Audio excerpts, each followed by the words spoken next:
Hai Healthies, berjumpa lagi dengan saya Nadia. Saat ini masih terjadi pandemi COVID-19, masyarakat banyak yang panik dan juga banyak informasi yang tidak benar mengenai COVID-19 ini. Nah, mari kita bahas informasi-informasi yang beredar di masyarakat. Saya gunakan sumber rujukan dari WHO ya. Selamat menyaksikan. Pertanyaan pertama, apakah virus COVID-19 ditularkan melalui udara? Nah, jawabannya yaitu bukan melalui udara, tapi melalui droplet. Jadi droplet itu tetesan yang keluar saat seseorang itu bersin atau batuk. Nah, penderita COVID-19 saat bersin maupun batuk, itu dia akan mengeluarkan droplet.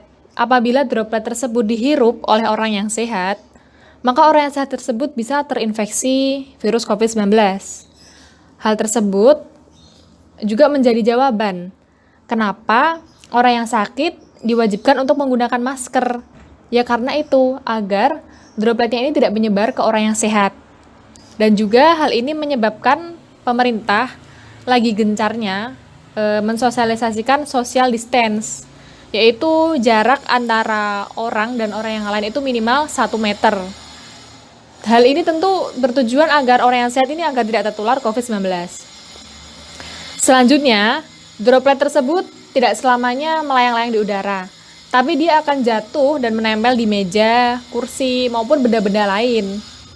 Apabila orang yang sehat tanpa sengaja menyentuh benda-benda yang sudah ada dropletnya tadi, dia bisa terinfeksi virus COVID-19.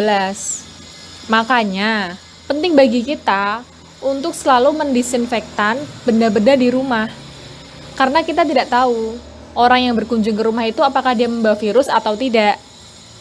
Nah, itu jawabannya ya. Sudah jelas ya. Selain mendisinfektan, kita juga perlu melakukan cuci tangan sebelum menyentuh mata, hidung, mulut, maupun menyentuh luka apabila di bagian tubuh kita ada luka. Nah, sehingga virus COVID-19 ini ditularkan melalui droplet ya, bukan melalui udara. Ada rumor yang beredar bahwa virus ini keluar dari tubuh penderita saat penderita ini menghembuskan nafas. Itu salah, itu kalimat yang salah. Nah, bayangkan apabila virus ini keluar dari hembusan nafas penderita, kemudian tentu virus itu akan melayang kemana-mana. Nah, udara ini kan sangat luas, sehingga bisa dihirup oleh siapa saja, oleh setiap orang, walaupun orang tersebut tidak kontak dengan penderita.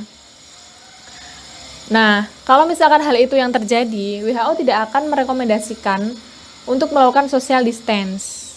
Sehingga rumor yang beredar bahwa virus itu ditularkan melalui udara dari hembusan nafas, itu salah ya.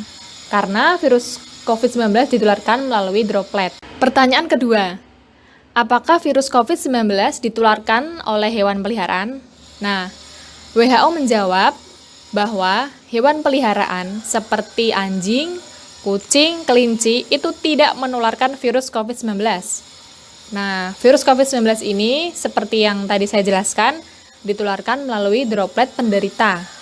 Artinya, dari tetesan yang keluar saat penderita batuk maupun bersin. Pertanyaan ketiga, datang dari orang-orang yang gemar belanja online. Mereka sekarang cemas untuk belanja online dari daerah yang virus coronanya sangat banyak. Apakah benda-benda yang berasal dari daerah yang terkena virus corona itu dapat menularkan virus? WHO menjawab aman untuk belanja online dari daerah yang terkena virus corona. Walaupun droplet dari penderita COVID dapat berada di benda-benda tersebut, tapi benda-benda itu tentu akan melalui proses pengiriman sebelum sampai ke tangan kita. Dia juga akan mengalami perubahan suhu yang berbeda-beda di perjalanan.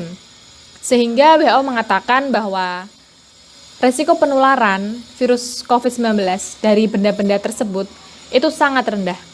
Pertanyaan keempat, apakah antibiotik dapat digunakan untuk mengobati COVID-19? Nah, saya bacakan dari laptop yang ada di sebelah kamera saya. Keterangan resmi WHO menyatakan bahwa COVID-19 ini penyebabnya adalah virus. Nah, sedangkan antibiotik tidak boleh digunakan sebagai sarana pengobatan COVID-19. Antibiotik hanya boleh digunakan seperti yang diarahkan oleh dokter untuk mengobati infeksi bakteri. Pertanyaan selanjutnya, apa obat untuk penderita COVID-19? Nah, sampai saat ini belum ada obat untuk menyembuhkan penderita COVID-19. Pengobatan yang selama ini dilakukan adalah pengobatan suportif atau fungsinya sebagai pendukung saja. Di Indonesia ini sedang ramai ada 2 obat yang bernama Avigan dan juga Chloroquine. Penggunaan kedua obat ini bukan untuk mengobati COVID-19. Bahkan, Food and Drug Administration atau FDA belum menyetujui penggunaan 2 obat ini sebagai antivirus COVID-19. Lalu, sebenarnya Avigan dan Chloroquine itu apa? Nah, Avigan ini memiliki kemampuan untuk mengganggu sintesis virus RNA. Nah, COVID-19 ini kan jenisnya virus RNA. Jadi tujuannya diberi Avigan agar virusnya itu mati. Kemudian Chloroquine. Di Indonesia ini sudah terkenal penggunaannya untuk obat malaria. Kemudian Chloroquine.